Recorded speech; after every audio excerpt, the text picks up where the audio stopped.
ভৌতিক ও অলৌকিকের আরেকটা এপিসোডে আপনাদের সবাইকে স্বাগত জানাই। আশা করি সবাই খুব ভালো আছেন এবং সুস্থ আছেন।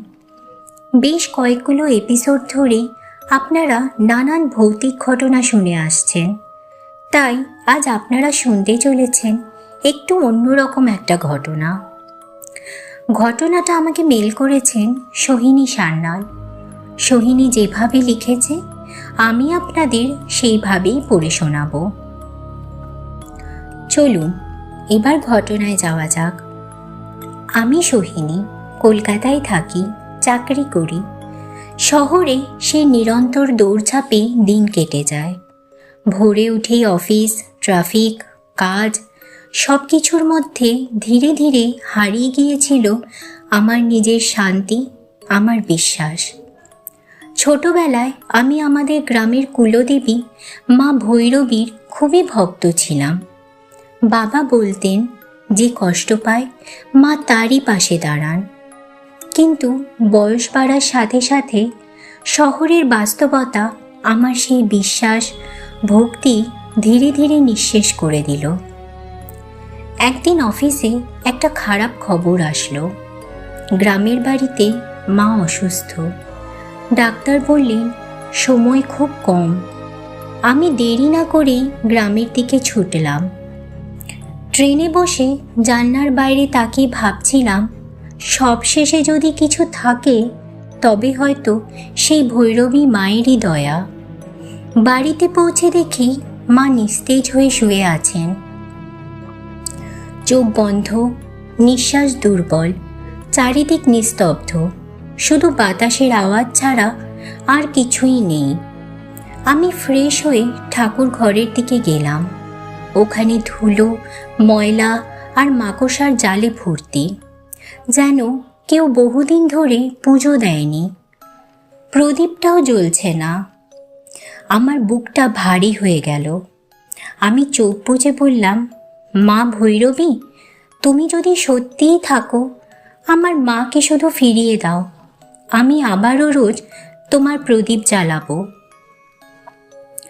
কিছুক্ষণ পর হঠাৎ অন্ধকারের মধ্যে ঠাকুর ঘরের কোণে একটা আলো পড়ল।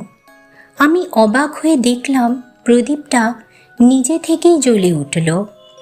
একটা মৃদু আলো, একদম শান্ত, কোনো ভয় না, যেন এক অদ্ভুত আশ্বাস। সেই আলো মায়ের ঘর পর্যন্ত ছড়িয়ে গেল। আমি ছুটে গেলাম, দেখলাম মা চোখ খুলেছেন। মা হালকা হাসলেন, বললেন, ভৈরবী মা এসেছিলেন, তুই কিন্তু প্রদীপ জ্বালবি আবার। আমি বাকরুদ্ধ হয়ে গেলাম।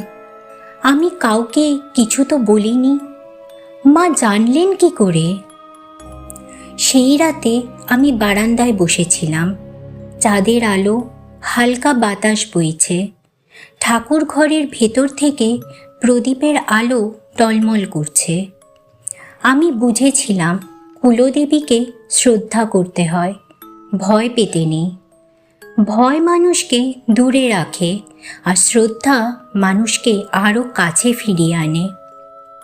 সকাল হলে পুরোহিত মশাই এলেন।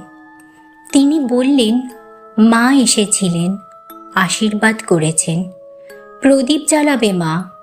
যে ঘরে প্রদীপ জ্বলে মৃত্যু সেই ঘরে ঢুকতে পারে না।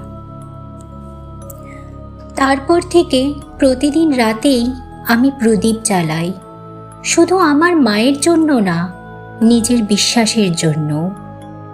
আমি আজও জানি না সেটা অলৌকিক ছিল কিনা, কিন্তু এটা জানি, যখন আমরা নিঃস্ব হই তখন কোনো শক্তি আমাদের পাশে দাঁড়ায়। আজও গভীর রাতে বাতাসে হালকা চন্দনের গন্ধ ভেসে আসে।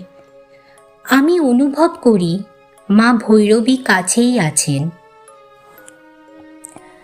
এই ছিল আজকের ঘটনা। একটা কথা আছে, বিশ্বাসে মিলায় বস্তু, তর্কে বহু দূর। আমরা শুধু বিশ্বাসটা করতেই ভুলে যাই। ঈশ্বর দূরে নয়, তারা আমাদের মাঝেই আছেন। কেমন লাগলো আপনাদের আজকের ঘটনাটা? যদি ভালো লেগে থাকে তাহলে একটা লাইক করে ঘটনাটা শেয়ার করে দেবেন। আর চ্যানেলটাকে এখনও সাবস্ক্রাইব না করে থাকলে অবশ্যই সাবস্ক্রাইব করে আমার পাশে থাকবেন। দেখা হচ্ছে আবারও আগামী শনিবার। সবাই ভালো থাকবেন। শুভরাত্রি।